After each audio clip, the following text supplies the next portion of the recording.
Ilang buwan ng maximum? Ilang buwan ng maximum sa mga procurement project natin? 90 calendar days. Yan. Ilang buwan? Hula kayo. Ilang buwan sa isang fiscal year? 12 months.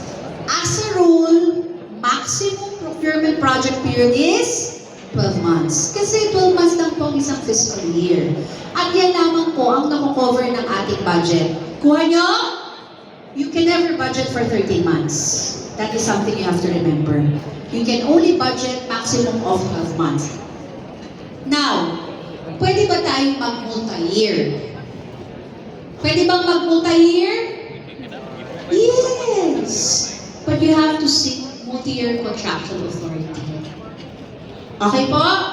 Pwede bang mag-multi-year? Yes.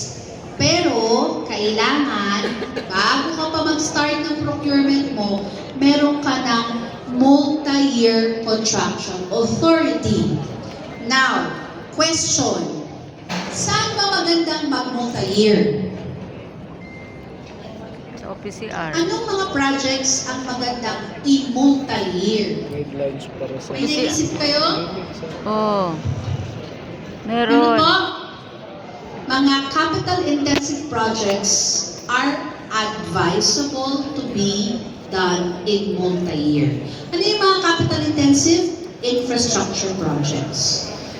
Ano naman ang hindi magandang mini-multi-year?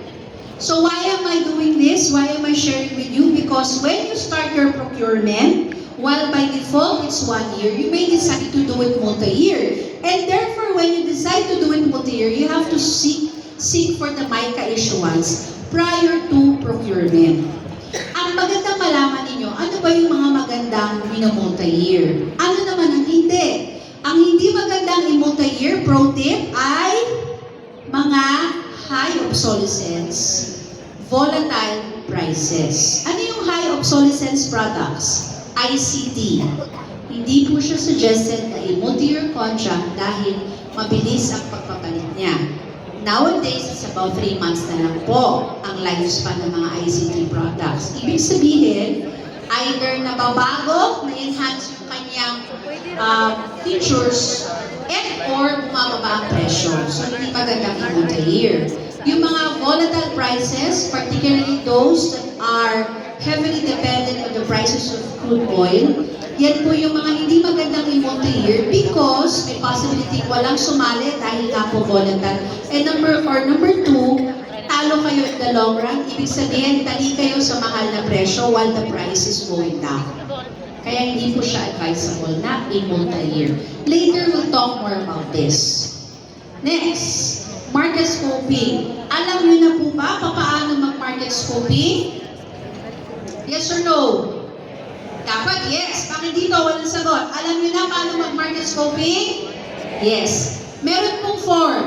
You have to use the form. Do you have to use all types of market scoping activity?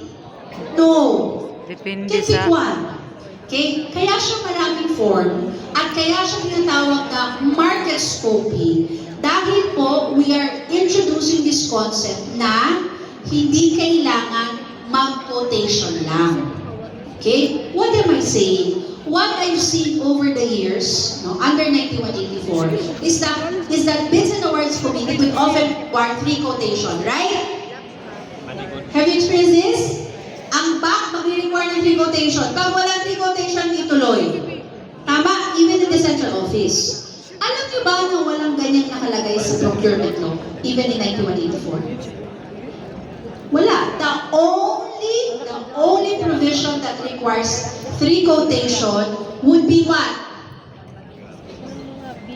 Sa COA. Ano nire-require ng COA? Apa? Sa petty cash ata, no? Sa petty cash ba yung sa COA? Kailangan may 3 quotation. Sa procurement, it's only lease of venue that requires 3 quotations. Wala na po yan sa iba. Ang kailangan, mag-market study. Kaya po purposely namin, binago yung terminology. Ginawa namin market scoping. I personally chose the term. I personally wrote the provision on market scoping. Bakit? So alam niyo yung sisisihin niyo, ako pala. Bakit? Because when we talk about market study, ano iniisip niyo? 3 quotation. A market study is not 3 quotation. A proper market study can be 1 if talagang wala sa merkado. And that is why we've crafted the market scoping such that we change our mindset, especially the back, that market scoping can be a quotation, can be online, can be going into conferences and fora and looking at new products, new services. Okay? Somebody asked me, hindi ba mas safe ang 3 quotations? O sige, let's be honest. Safe ba ang 3 quotations? Sige nga. Magkaalaman na. Pag may gusto kayong venue, anong ginagawa nyo to achieve the 3 quotation? Magic ra. Hahanap na kayo ng mas mahal, di ba? Oh. Kaya 3 quotation is really not a proper market study. Kasi madali siyang i-gain. That's what I've been telling COA. Sabi ko yung 3 quotation nyo, useless yan. Kasi, in reality, practitioners simply get a higher quotation to compare against the one they want. So it doesn't really achieve the purpose. So instead of forcing the end users to get the 3 quotation, which they can easily gain, you really practice or you really train them to undertake the proper market scoping activity. And it can be varying forms. Another question, ang market scoping ay para lamang ba sa presyo? Is it just about the price? No. What else? Remember my example about the air conditioning unit and electrical engineer? What is it about? More than the price, what are you trying to achieve in market scoping? Consultation. Quality? What is it that you want to know? Number 1, anong available sa market? Okay? More than the price, anong available sa market? Number 2, anong mga industry practices? Anong ibig sabihin ng industry practice? Sa hotels and venue, anong industry practice? You pay half, right? You need to understand that industry practice. What else? You need to know if there are needed, what? Preparatory or post-procurement requirement. May kailangan kang gawin beforehand. Diba? May bibiling kang medical equipment.